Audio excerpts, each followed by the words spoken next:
Hello दोस्तों। कल आप लोगों ने पढ़ा था प्लानिंग के बारे में, है ना? प्लानिंग के बारे में पढ़ा था, उसके कैरेक्टरिस्टिक्स के बारे में पढ़ा था, फीचर्स के बारे में पढ़ा था, लिमिटेशंस के बारे में पढ़ा था, प्रोसेस के बारे में पढ़ा था। आज हम लोग पढ़ेंगे ऑर्गेनाइजेशन, है ना? ये क्या है? सेकेंडरी फंक्शन है। सेकेंड वाला फंक्शन है किसका? मैनेजमेंट का second function. Meaning of organising. Organising का क्या मतलब है? ऑर्गेनाइजिंग का क्या मतलब है? ऑर्गेनाइजिंग का मतलब ये है कि भाई कि ऑर्गेनाइजेशनल स्ट्रक्चर को क्रिएट करना। ठीक है ना? ऑर्गेनाइजेशन के स्ट्रक्चर को क्रिएट करना ही क्या है कि ऑर्गेनाइजिंग फंक्शन कहलाता है, जिसमें कि जो है कि क्या क्या इंक्लूड होगा ये देखते हैं। भाई कि सुटेबल स्किल्ड पीपल हो, है ना? और इसके बीच में, सबके बीच में एक जो है रिलेशनशिप रहे, जो रोल, जिस रोल के लिए उस पर्सन को असाइन किया जा रहा है ना? परफॉर्मेंस ऑफ ड्यूटीज अच्छा होना चाहिए। ठीक है? तो ये सारी चीजें क्या होनी चाहिए उसके अंदर, होनी चाहिए। अगर जो है कि इसका ऑर्गेनाइजिंग का मेन एम है कि भाई टू वर्क टुगेदर। क्या मेन एम है? कि भाई हम एक साथ काम करें। ठीक।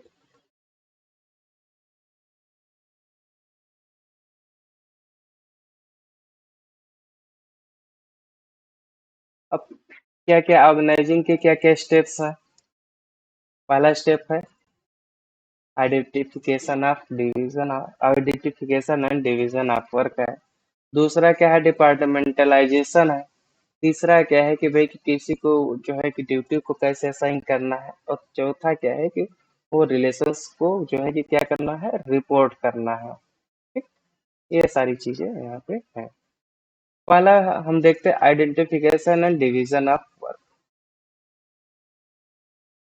इसमें क्या करते हैं भाई कि जो हम प्लान है, प्लान प्री डिटरमाइंड प्लान है जो हमारा, उसके हिसाब से हम क्या करते हैं भाई कि जो है कि आइडेंटिफाई और डिवाइड वर्क का डिवीजन करते हैं कि भाई हमको किसको जो है कि वर्क को देना है, या किस पर्सन को कौन से स्किल की जरूरत है स्पेसिफिक जॉब या वर्क के लिए। तो उसके हिसाब से आइडेंटिफाई और डिवाइड करेंगे, है ना?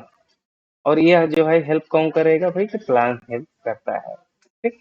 The work is divided into manageable activities so that duplication of work can be avoided.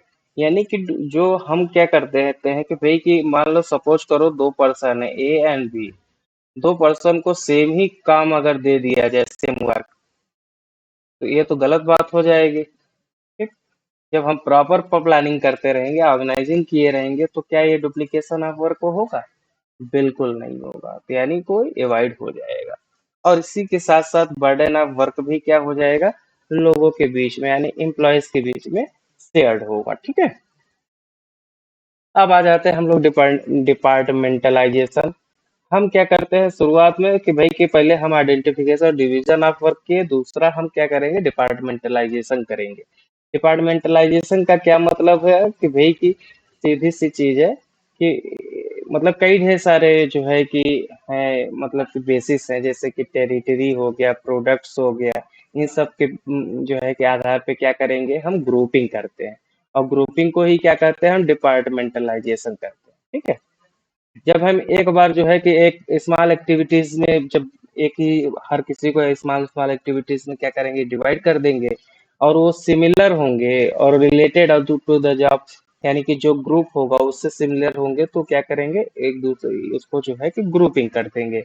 उस टाइप के वर्ड को ग्रुपिंग कर देंगे, जिसको हम क्या कहते हैं? डिपार्टमेंटलाइजेशन। ठीक। अब आ जाते हैं हम तीसरे नंबर पे, असाइन ऑफ ड्यूटीज। ड्यूटीज को किस तरह से असाइन करना है? ये देखते हैं भाई कि एम्प्लॉयज के अकॉर्डिंग क्या करना पड़ता है, जो है कि वर्क को अलोकेट करना पड़ता है। और यह अलोकेशन आप कैसे होता है? Job position. भाई हर किसी का जो है कि जॉब पोजीशन अलग अलग है। भाई मैनेजरियल स्किल वाले को हम क्या कहेंगे? भैया कि जाओ फील्ड में वर्क करो, ऐसा करो, और आपको जो है कि कुदाल चलाना है। नहीं, मेहनत वाला काम नहीं, कि भाई उसको सोचने वाला काम देंगे। ठीक है? तो डिपेंड करता है कि कौन सा जो है कि किसका वर्क कैसा है, वो एम्प्लॉयज के आधार पे जो है अलोकेट किया जाएगा, उसके स्किल के हिसाब से अलोकेट किया जाएगा, और यह क्लियरली मेंशन किया जाएगा। तभी वो भी इसको क्या कहेंगे, असाइन ऑफ ड्यूटीज कहेंगे। ठीक है। एक बार अगर डिपार्टमेंट फॉर्म्ड हो गया, तो उस डिपार्टमेंट का हेड एक अपॉइंट किया जाएगा, सारे डिपार्टमेंट का हेड अपॉइंट किया जाएगा। उसके बाद जो है कि वर्क उसको दिया जाएगा, और वो जो है कि दूसरे को असाइन करेगा। Work must be assign to those who are best fitted to perform it well. यानी कि किसको असाइन किया जाएगा, जो उसको अच्छे तरीके से परफॉर्म कर पाएगा, उसी को किया जाएगा। हमने एग्जांपल एक लिया कि भाई कि अगर मैनेजरियल वर्क होगा या फिर इसके जो है सिर्फ डिसीजन मेकिंग होगी, तो वो हम उसमें क्या हम लोअर लेवल के मैनेजर को या फिर लोअर लेवल क्लर्क हुआ, ये सबको तो इन्वॉल्व नहीं करेंगे। जिसके पास वो स्किल होगी उसी को इन्वॉल्व करें। एग्जाम्पल भी यहाँ पे दिया हुआ है कि फाइनेंस जॉब के लिए एक क्वालिफिकेशन अच्छा होना चाहिए और एक्सपीरियंस होना चाहिए, जैसे कि सीए या एमबीए इन फाइनेंस, इस टाइप का जो है कि होना चाहिए। तभी वो परफॉर्म कर पाएगा अच्छे से। ठीक है। इसके बाद फिर क्या करेंगे, फिर हम जब ने असाइन कर दिया, तो इसके अलावा भाई कि असाइन करते ही जो है कि काम नहीं खत्म हो जाता, भाई उसकी अथॉरिटी और रिस्पॉन्सिबिलिटी जो है ये होनी चाहिए। ठीक। ताकि ये क्या हो कि हियरार्किकल स्ट्रक्चर भी जो है कि क्या हो, डेवलप हो, और कोऑर्डिनेशन हो सारे डिपार्टमेंट्स के अंडर में। मतलब सारे जितने भी डिपार्टमेंट्स है उस सबके बीच में क्या है, कोऑर्डिनेशन जो है कि डेवलप हो। यह कब डेवलप होगा, जब जो है कि अथॉरिटी को एस्टेब्लिश करेंगे, और रिस्पॉन्सिबिलिटी, भाई कोई काम कर रहा है और वो कर तो दिया, लेकिन कुछ गड़बड़ हो गई तो रिस्पॉन्सिबिलिटी नहीं ले रहा है। ठीक है। या किसी को जो है कुछ कहना हो तो उसके पास अथॉरिटी नहीं है, तो कैसे काम कर पाएगा। तो ये सब रहेगा, तो इसके आधार पे जो है कि क्या होता है, कोऑर्डिनेशन अच्छा बैठता है। ठीक। इसके अलावा सुपीरियर सबऑर्डिनेट से रिलेशनशिप मैटर करता है बहुत ज्यादा, है ना। यह जो है कि ध्यान देना है कि भाई कि किससे हमको ऑर्डर लेना है, किससे हमको ऑर्डर लेना है, किसको ऑर्डर देना है, यह सब पता होना चाहिए। तो सुपीरियर सबऑर्डिनेट रिलेशनशिप जब तक नहीं पता होगा, तब तक हम काम आगे नहीं बढ़ा पाएंगे। ठीक। इम्पोर्टेंस ऑफ ऑर्गेनाइजिंग, ऑर्गेनाइजिंग का क्या क्या इम्पोर्टेंस है, आगे चल करके देखेंगे। ये आपके जो है आपके लिए बढ़िया अच्छा खासा इन्होंने बना रखा है, इसको आप देख सकते हैं कि क्या क्या है। बेनिफिट ऑफ स्पेशलाइजेशन है, क्लैरिटी इन वर्किंग रिलेशनशिप है, ऑप्टिमम यूटिलाइजेशन ऑफ रिसोर्सेज है, इफेक्टिव एडमिनिस्ट्रेशन है, एडाप्शन ऑफ चेंजेस है, डेवलपमेंट ऑफ पर्सनल है, एक्सपेंशन एंड ग्रोथ है। इतना हमारा क्या है, इम्पोर्टेंस ऑफ ऑर्गेनाइजिंग है। इसको हम थोड़ा थोड़ा करके हम लोग देखेंगे, है ना। अब जैसे यहाँ पे देखते हैं कि जो है ऑर्गेनाइजिंग का क्या है, पहला पहला क्या बेनिफिट था या इम्पोर्टेंस है, कि भाई स्पेशलाइजेशन हो जाता है। जैसे कि अगर हम क्या करेंगे, ऑर्गेनाइजिंग में असाइन करते हैं जब वर्क को, और एक ही बंदा बार बार एक ही वर्क को करेगा, तो क्या हो जाएगा, वो स्पेशलिस्ट हो जाएगा। ठीक। Systematic of allocation among work force, अगर एक मतलब कि क्या हो जाएगा, स्मॉलर जॉब, है ना। तो एक तरीके से जो है वर्कलोड भी कम होगा, प्रोडक्टिविटी बढ़ेगी, और जो है स्पेशलाइजेशन की तरफ बढ़ेंगे। एग्जाम्पल के लिए एक जो है कि कभी चार्ली चैपलिन का एक वो देखा होगा कि वो नट बोल्ट जो है कि कसता रहता है, उसका काम ही यही है, वो पता लगता है मशीन में तक में घुस जाता है। ऐसा मतलब कि फनी वीडियो बनाया गया है, मेरे पास है नहीं, नहीं तो आपको मैं जरूर दिखाता। तो वो एक तरीके का उसका स्पेशलाइजेशन है, उसका काम ही यही हो गया था कि भाई कि हमको नट बोल्ट ही सही करने हैं, और उसी में स्पेशलाइज उसने किया हुआ है, मतलब ऐसा वीडियो में उसमें दिखाया गया है। तो उसका क्या हो गया, स्पेशलाइजेशन हो गया। ठीक है। और एक और भी कह सकते हैं, जैसे कि मान लीजिए कि हमको पढ़ाना है, मैं अकाउंट्स में बहुत अच्छा पढ़ाता हूँ या बिजनेस स्टडी बहुत अच्छा पढ़ाता हूँ, तो क्या मैं एसएसटी मुझे पढ़ाने को कहा जाए तो मैं पढ़ा पाऊंगा? बिल्कुल नहीं पढ़ा पाऊंगा, क्योंकि मेरा उस सब्जेक्ट में स्पेशलाइजेशन नहीं है। ठीक है। अब आते हैं क्लैरिटी इन वर्किंग रिलेशनशिप पे, है ना। भाई कि यह जो है ऑर्गेनाइजिंग क्या कर देता है कि भाई कि अथॉरिटी और रिलेशनशिप, हर किसी जॉब का रिलेशनशिप और अथॉरिटी क्या कर देता है, क्लेरिफाई कर देता है। ठीक है। सारे जॉब के हिसाब से डिफाइन भी करता है, और उसको क्लेरिफाई कर देता है कि आपकी अथॉरिटी और रिस्पॉन्सिबिलिटी कितनी है। ठीक। इसके अलावा भाई कि एक हायरार्किकल ऑर्डर जो है कि क्रिएट करता है, वही सबऑर्डिनेट और सुपीरियर सबऑर्डिनेट रिलेशनशिप वाला, ठीक है। ताकि उसकी रिस्पॉन्सिबिलिटी और स्पेसिफिकेशन डिपेंड करता है अथॉरिटी जो है कि कौन सा एम्प्लॉइज किस तरह के अथॉरिटी को यूटिलाइज कर रहा है या फिर उसको जो है कि एक्सरसाइज कर रहा है, ठीक है। इस पे डिपेंड करता है कि हाँ, यहाँ पे जो है हायरार्किकल ऑर्डर किस तरह से जो है क्रिएट होगा। ऑप्टिमम यूटिलाइजेशन ऑफ रिसोर्सेस, जितने भी नेचुरल रिसोर्सेस है, फाइनेंशियल रिसोर्सेज और ह्यूमन रिसोर्सेज हैं, ये सबको ऑर्गेनाइजेशन बहुत अच्छे तरीके से यूज कर लेता है, ठीक है? और डुप्लीकेशन ऑफ वर्क और minimum minimum wastage of resources वो करता है कि भाई कि जो रिसोर्सेज है, कम से कम रिसोर्सेज में अच्छा से अच्छा आउटपुट देना ही जो है किसी एक ऑर्गेनाइजेशन का एम होता है। तो यह जो है कि ऑर्गेनाइजिंग जो है कि हेल्प करता है इस तरह से, ठीक। इफेक्टिव एडमिनिस्ट्रेशन, अगर देखा जाए, अगर हर किसी को जो है कि जॉब को असाइन कर दिया जाए, उसका जो है कि डिस्क्रिप्शन उनको बता दिया जाए कि आपको पार्टिकुलरली इसी जॉब को देखना है, तो क्या होता है कि जो है कि जो कंफ्यूजन पैदा होगा, जो डुप्लीकेशन ऑफ वर्क होगा, क्या होगा, क्या नहीं होगा, एवॉइड किया जाएगा, ठीक है। तो एवॉइड हो जाएगा।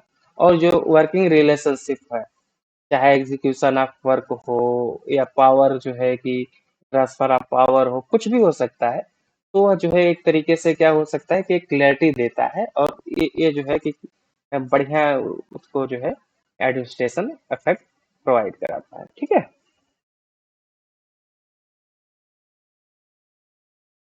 एडाप्शन टू चेंजेस, जो चेंजेस होते हैं उसको एडाप्ट करता है ऑर्गेनाइजिंग, है ना। जैसे कि बिजनेस इन्वायरमेंट के अकॉर्डिंग, अभी हम लोगों ने पढ़ा था, इससे पहले हम लोग बिजनेस इन्वायरमेंट पढ़े थे। उसमें हम लोगों ने देखा था कि एग्जाम्पल्स बहुत ढेर सारे देखे थे। कोडैक का एग्जाम्पल देखा था, नोकिया का एग्जाम्पल देखा था, बहुत ढेर सारे एग्जाम्पल्स देखे थे। तो आपको याद होगा कि अगर जो चेंजेस, कोडैक ने चेंजेस को नहीं जो है कि अप्रूव किया या फिर नहीं को अडॉप्ट किया तो खत्म हो गया। या फिर आप फूजी फिल्म की बात करें तो फूजी फिल्म खत्म हो गया। या फिर आप जो है कि नोकिया की बात करें तो नोकिया भी एक तरीके से खत्म ही है। बजाज ऑटो की बात करें तो कोई भी, मतलब इस तरह से बात करेंगे तो सब एक तरीके से खत्म दिखते हैं। तो क्या कारण है कि भाई उन्होंने चेंज को अडाप्ट नहीं कर पाए, बिजनेस एनवायरनमेंट के हिसाब से नहीं चेंज कर पाए। और ये जो है कि ऑर्गेनाइजिंग उसमें जो है कि हेल्प करता है, ठीक। डेवलपमेंट ऑफ पर्सन, भाई एम्प्लॉयज के जो है जो भी इनिशिएटिव लेते हैं या रिलेटिव थिंकिंग होती है, वो जो है धीरे धीरे क्या होती है, इंकरेज किया जाता है। इससे क्या होता है कि भाई कि उनका मनोबल बढ़ता है ना। और जितने भी अपॉर्चुनिटीज होती हैं या ग्रोथ होता है उसमें दिखता है। और उसको जो है कि बड़ी जब अथॉरिटी उसको मिल जाएगा, वर्कलोड जो है कि कम होगा, है ना। तो ये सारी चीजें तो एक तरीके से ओवरऑल डेवलपमेंट होगा किसी भी पर्सन का। तो ये चीज हम यहाँ पे देखते हैं, एक्सपेंशन एंड ग्रोथ। ऑर्गेनाइजेशन क्या करेगा भाई कि अगर जो है कि ऑर्गेनाइजिंग क्या करेगा कि भाई कि ग्रोथ और डाइवर्सिफिकेशन भी करता है। जैसे सपोज कीजिए कि भाई कि प्रोडक्शन डिपार्टमेंट अलग, सेल्स डिपार्टमेंट अलग, या चार डिपार्टमेंट अलग, जब सब अलग अलग डिपार्टमेंट ऑर्गेनाइजिंग के ही बल पे तो होता है। तो जब सबका अपना अपना स्पेशलाइजेशन होगा तो ग्रोथ भी अच्छी होगी, हाँ, स्पेशलाइजेशन अच्छा होगा, डाइवर्सिफिकेशन अच्छा होगा।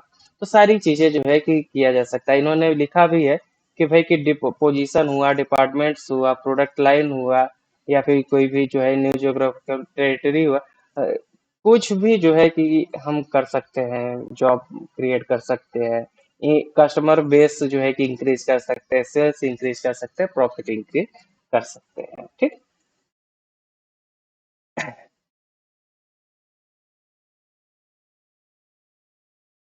आ जाते हैं हम ऑर्गेनाइजेशनल स्ट्रक्चर। ऑर्गेनाइजेशनल स्ट्रक्चर हम किसे कहते हैं बताएं। भाई ऑर्गेनाइजेशनल स्ट्रक्चर का मतलब ये हुआ कि ऐसा फ्रेमवर्क जिसके अंडर में हम मैनेजरियल और ऑपरेटिंग टास्क को क्या कर रहे हैं, परफॉर्म कर रहे हैं, ठीक है। और यह हर किसी पीपल, वर्क और रिसोर्सेज के बीच में क्या बताता है, रिलेशनशिप बताता है। इसी को हम क्या कहते हैं, ऑर्गेनाइजेशनल स्ट्रक्चर करते हैं, ठीक है। इस ऑर्गेनाइजेशनल स्ट्रक्चर के अंतर्गत हम कई ढेर सारे पोस्ट क्रिएट करते हैं, किस चीज के लिए? ढेर सारी डिफरेंट डिफरेंट एक्टिविटीज को जो है कि करने के लिए हम पोस्ट को क्रिएट करते हैं, और उनका ऑब्जेक्टिव भी क्या होता है? प्री डिटरमाइन होता है हर किसी, ठीक है, और उसको अचीव करने के लिए कोशिश करते हैं, ठीक।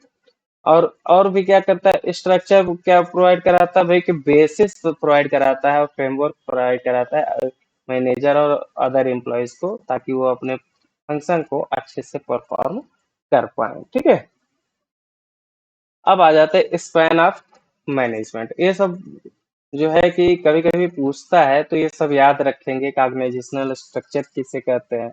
आप जनरलाइज कर देंगे तो दिक्कत हो जाएगी, आप जो है कि उसमें आप एमसीक्यूज में आप अच्छा ऑप्शन नहीं चूज कर पाएंगे, ठीक है, सबको आपको एक जैसे दिखेंगे, तो ये जरूर याद रखिएगा, ठीक है। अब आ जाते हैं span of management. Span of management का क्या मतलब हुआ? कि भाई कि जो सबऑर्डिनेट है वो किसके द्वारा वो किया जा रहा है? सुपरियर के द्वारा मैनेजमेंट किया जा रहा है, तो इसी को जो है कि हम क्या कर देते हैं? स्पैन ऑफ मैनेजमेंट कहते हैं, है ना। ओके, तो ऑर्गेनाइजेशनल स्ट्रक्चर और स्पैन ऑफ मैनेजमेंट आपने पढ़ा। फंक्शनल स्ट्रक्चर देखा जाए तो ये हुआ ऑर्गेनाइजेशनल स्ट्रक्चर। और फंक्शनल स्ट्रक्चर की बात करें तो फंक्शनल स्ट्रक्चर में क्या क्या हो सकता है? ह्यूमन रिसोर्सेस हो सकते हैं, मार्केटिंग हो सकता है, रिसर्च एंड डेवलपमेंट हो सकता है, परचेजिंग हो सकता है। फंक्शन के आधार पे क्या है? फंक्शन के आधार पे क्या कर दिया गया? अलग अलग डिपार्टमेंट को क्या कर दिया गया? बांट दिया गया कि R&D डिपार्टमेंट अलग है, परचेजिंग डिपार्टमेंट अलग है, ह्यूमन रिसोर्सेज डिपार्टमेंट अलग है, मार्केटिंग डिपार्टमेंट, सबको क्या कर दिया गया? असाइन कर दिया गया, किसके आधार पे? फंक्शन के आधार पे, ठीक। तो इसे हम क्या कर दिए? फंक्शन। अच्छा, इसका क्या एडवांटेज है, डिसएडवांटेज भी हम लोग इसको देखते हैं एक बार इसमें, जो है कि ताकि और अच्छे से आसानी से आप जान सकें। तो एडवांटेज क्या है? कि भाई कि यह क्या कर देता है? स्पेशलाइज कर देता है, ऑक्यूपेशनल स्पेशलाइज कहते हैं, ठीक है, कि भाई हर किसी स्पेसिफिक फंक्शन का अपना अलग डिपार्टमेंट होगा। दूसरा क्या है कि भाई इफिशियंसी और यूटिलाइजेशन ऑफ मैन पावर करता है। सही बात है कि भाई अगर HR डिपार्टमेंट अलग हो गया, परचेजिंग डिपार्टमेंट अलग हो गया, तो सबका अपना अपना जो है कि एक तरीके से स्पेशलाइजेशन हो जाएगा, और वह मैन पावर को अच्छे से यूटिलाइज हो सकेगा, ठीक। और क्या कर सकते हैं भाई? कि कंट्रोल और कोऑर्डिनेशन डिपार्टमेंट का जो है कि अच्छा हो जाएगा, है ना। और मैनेजरियल और ऑपरेशनल इफिशियंसी अच्छी होगी, डुप्लीकेशन ऑफ वर्क कम होगा, और जो है कि आसानी से क्या कर सकते हैं? हम एम्प्लॉयज को ट्रेन कर सकते हैं।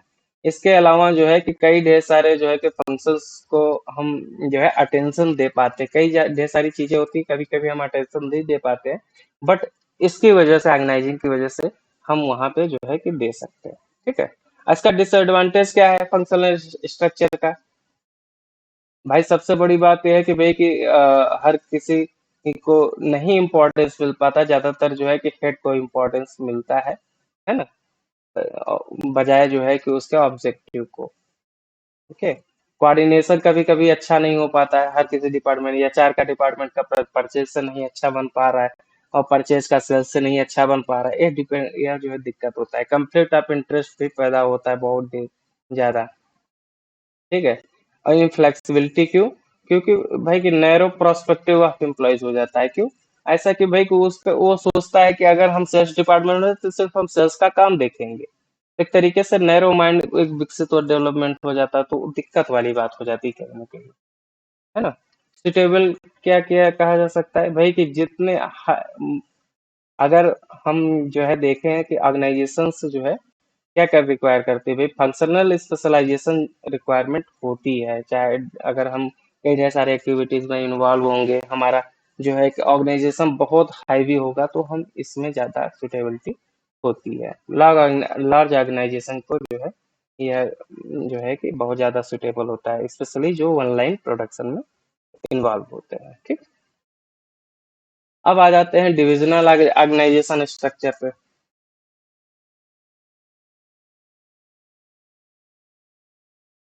डिविजनल में हम क्या करते हैं भाई कि हम कई ढेर सारे अलग अलग प्रोडक्ट्स को हम क्या कर देते हैं?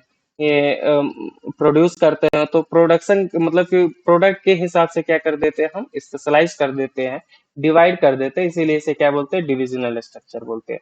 जैसे सॉरी, मेटल के लिए अलग, प्लास्टिक के लिए अलग, कॉस्मेटिक के लिए अलग, जिससे हम क्या कहेंगे, डिविजनल स्ट्रक्चर बोलेंगे। यहाँ पे आप देख सकते हैं कि भाई एक मैनेजिंग डायरेक्टर होगा, cosmetic, garments, footwear, skin care, सबका अपना अलग अलग हो गया। अब अलग अलग में अलग अलग जो है कि क्या हो गया, डिपार्टमेंट हो गया। एक तो ये पहले डिविजनल हुआ, क्या हो गया, ये पहला पॉइंट डिविजनल हुआ, और सब में फिर एचआर, मार्केटिंग, हर किसी में कोई भी ऐसा नहीं होगा उसमें जो है कि HR no, marketing no, R&D no, purchasing no department, ऐसा नहीं होता। तो ये डिविजनल हो गया, और ये क्या हो गया, ये फंक्शनल हो गया। ठीक। तो एक चीज याद रखेंगे कि हर किसी डिविजनल स्ट्रक्चर के अंदर फंक्शनल स्ट्रक्चर होता है, यह क्वेश्चन में आता है, पूछता है। ठीक। इसका एडवांटेज डिसएडवांटेज देखें भाई, कि यह जो है कि एक तरीके से क्या कर देता है, स्पेशलाइज कर देता है, ताकि ओवरऑल जो है कि डेवलपमेंट हो सके डिपार्टमेंटल हेड्स का, है ना। और भाई रिस्पॉन्सिबिलिटी, अकाउंटेबिलिटी क्या कर सके, फिक्स कर सके, हर किसी डिपार्टमेंट हेड का यह फायदा होता है। और क्या हो सकता है भाई कि परफॉर्मेंस और हर किसी का रिजल्ट क्या हो सके, अच्छा हो सके, उसको असिस्ट प्रोवाइड कराता है। ठीक है। एक्सपेंशन और ग्रोथ की अपॉर्चुनिटी अच्छी दिखती है इसमें। डिसएडवांटेज क्या है, वही फिर बात, कॉन्फ्लिक्ट पैदा होगा, कॉस्ट इंक्रीज होगा। ठीक। और मैनेजर्स के बीच में क्या दिक्कत हो जाएगी, अथॉरिटी की दिक्कत होगी भाई, कि एक ही एक जो है कि सुपरवाइज मतलब कि मैनेजर्स, एक मिनट, हाँ, एक मैनेजर कई ढेर सारे जो है कि एक्टिविटीज को सुपरवाइज करेगा, तो दिक्कत वाली बात होती है। सुटेबल कहाँ कहाँ सुटेबल पड़ता है, जब मल्टीपल लाइन, मल्टी प्रोडक्ट या डिफरेंट लाइन प्रोडक्ट अगर हम जो है कि बना रहे हैं, तो यहाँ पे यह जो है ऑर्गेनाइजेशन सुटेबल होता है। ठीक? या फिर हम फ्यूचर में ऐसा काम करना चाहें तो भी उसके लिए सुटेबल होता है। इस तरह से हम क्या कर सकते हैं, फंक्शनल और जो है कि डिविजनल स्ट्रक्चर को हम देख सकते हैं, बेसिस के आधार पे, स्पेशलाइजेशन के आधार पे, रिस्पॉन्सिबिलिटी के आधार पे। ये सब आप पढ़िएगा, बहुत ज्यादा हैवी नहीं है, वो जो ऊपर मैंने बताए हुए वही चीजें यहाँ पे नीचे लिखी हुई हैं। ठीक है। अब फॉर्मल ऑर्गेनाइजेशन, हम फॉर्मल ऑर्गेनाइजेशन का मतलब ये हुआ कि भाई कि वो मैनेजमेंट के द्वारा डिजाइन किया जाता है, ताकि ऑर्गेनाइजेशनल गोल को क्या किया जा सके, अचीव किया जा सके। ठीक। और जो है कि अथॉरिटी और रिस्पॉन्सिबिलिटी को क्या किया जाता है, सिस्टमेटिक तरीके से डिफाइन किया जाता है, उसके बाउंड्रीज को डिफाइन किया जाता है, ताकि हम अच्छा जो है काम कर सकें। और इसमें कोऑर्डिनेशन बहुत जरूरी है ना। ऑर्गेनाइजेशन में कोऑर्डिनेशन बहुत जरूरी है, हर किसी जो है ऑर्गेनाइजेशन में। ऊपर दो ऑर्गेनाइजेशन पढ़े, फंक्शनल, डिविजनल, फॉर्मल में भी। इसके फीचर्स क्या क्या है, कि भाई कि एक तो अथॉरिटी और रिस्पॉन्सिबिलिटी को क्या कर देता है, क्लियरली डिफाइन कर देता है। ऑब्जेक्टिव को इस वो जो है कि प्लान को अचीव करने में जो है कि प्लान या उसके ऑब्जेक्टिव जो स्पेसिफाई है प्लान में, उसको अचीव करने में सहायता कर देता है।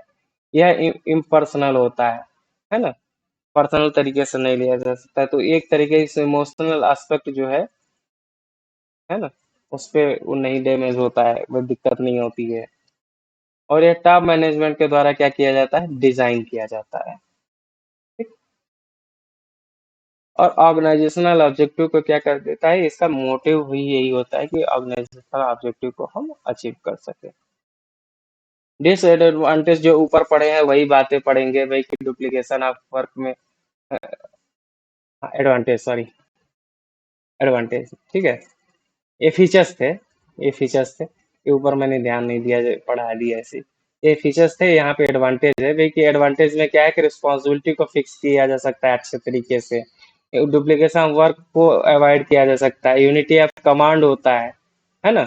अकम्प्लिशमेंट ऑफ गोल्स, यानी कि गोल को अचीव करने किया जा सकता है। स्टेबिलिटी इन ऑर्गेनाइजेशन होता है, ये ऑर्गेनाइजेशन में क्या होती है, स्टेबिलिटी मिलती है। ओके। डिसएडवांटेज क्या है भाई, कि एक एक्टिविटी रिजिड पॉलिसीज होती हैं, है ना।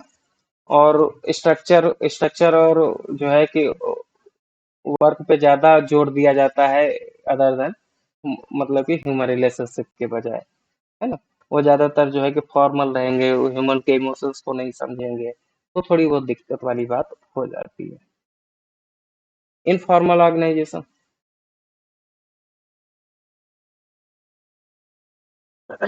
जब सोशल रिलेशनशिप जो है कि एम्प्लॉयज के बीच में डेवलप होने लगे तो उसे हम क्या कहते हैं? इनफॉर्मल ऑर्गेनाइजेशन कहते हैं। ठीक। यहाँ पे जो है कि इसको क्यों क्रिएट किया जाता है? ताकि साइकोलॉजिकल जो है कि सेटिस्फेक्शन मिल सके सभी एम्प्लॉयज को, उसके कॉमन इंटरेस्ट को लेकर के। जैसे एग्जांपल दिया हुआ है कि भाई कि सभी का इंटरेस्ट क्या है? बुक्स को पढ़ना है, फिल्म को देखना है, रिलीजियन मैटर करता है। तो इसके लिए अपना इनफॉर्मल ग्रुप अपना क्रिएट कर लेते हैं, उसके हिसाब से बातचीत करते हैं।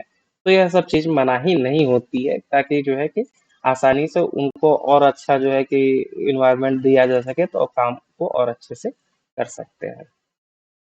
इसके फीचर्स क्या है भाई? इसके फीचर्स है कि भाई कि पर्सनल इंटरेक्शन होता है। एक जो है कि बिहेवियर जो होते हैं ग्रुप नाम्स का, वो थोड़ा सा स्टैंडर्डाइजेशन हो जाता है ना? स्टैंडर्ड नहीं कह सकते इसे, मतलब एक तरीके से बिहेवियर जो है कि इन्वॉल्व हो जाता है वहां पे। ठीक। और कोई फिक्स चैनल ऑफ कम्युनिकेशन नहीं होता है। और इसके अलावा भाई कि यह जो है कि कोई मैनेजमेंट द्वारा क्रिएट नहीं किया। फॉर्मल क्या था? मैनेजमेंट के द्वारा क्रिएट किया जाता है, याद रखिएगा। फॉर्मल ये आ जाएगा कि भाई कि ऐसा कौन सा ग्रुप है कि जो मैनेजमेंट के द्वारा क्रिएट किया जाता था? Formal organisation. इनफॉर्मल ऑर्गेनाइजेशन जो है कि मैनेजमेंट के द्वारा क्रिएट नहीं किया जाता। सॉरी। ठीक है। यह कम्प्लेक्स नेटवर्क है। क्यों? क्योंकि सोशल रिलेशनशिप को क्या कर देता है? मैनेज करता है।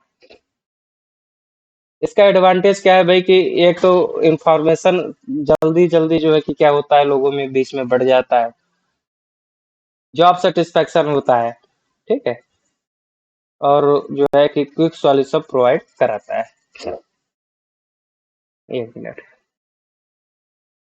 हाँ सही है। और यह रूमर्स को भी पैदा करता है, ध्यान दीजिएगा। ठीक है। लिमिटेशंस में। और क्या करता है? ओल्ड टेक्निक को जो है कि अडॉप्ट करने की कोशिश करता है, चेंजेस को नहीं जो है कि अडॉप्ट करता है। ये सब दिक्कत वाली बात हो जाती है। ठीक है। डिफरेंस देख लेते हैं फॉर्मल और इनफॉर्मल में।